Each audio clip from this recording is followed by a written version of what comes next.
And in particular, the president had talked about, and Republicans had talked about on November 9th, the day after the election, getting the ACA repealed and replaced maybe by April, and having tax reform signed, sealed, and delivered by August. And so here we are now in October, and again, we've sort of gone past where an ACA repeal and replace can even happen, and tax reform certainly isn't in the place where the Republicans want it.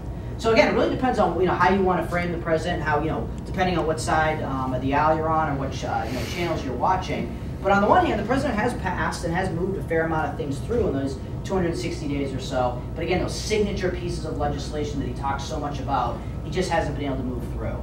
And whether you think he's been successful or not, again, we have to remember that if Secretary Clinton was president, she would have had just as hard of a time, if not a harder time, moving legislation as the president had.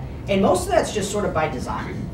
The president has a 52-seat majority in the Senate, which is a great majority. It's important to have a majority in the Senate. Of course, the Republicans control the House as well.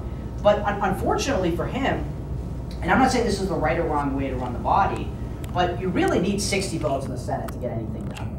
And so when you hear the president or you see him tweet out things like, we need to end the filibuster today if we want to make things move forward, it's because, right or wrong, to vote on a piece of legislation, you need 60 senators to stand up and say, hey, we want to vote on this piece of legislation, we want to end debate on it, and then of course a 50 or 51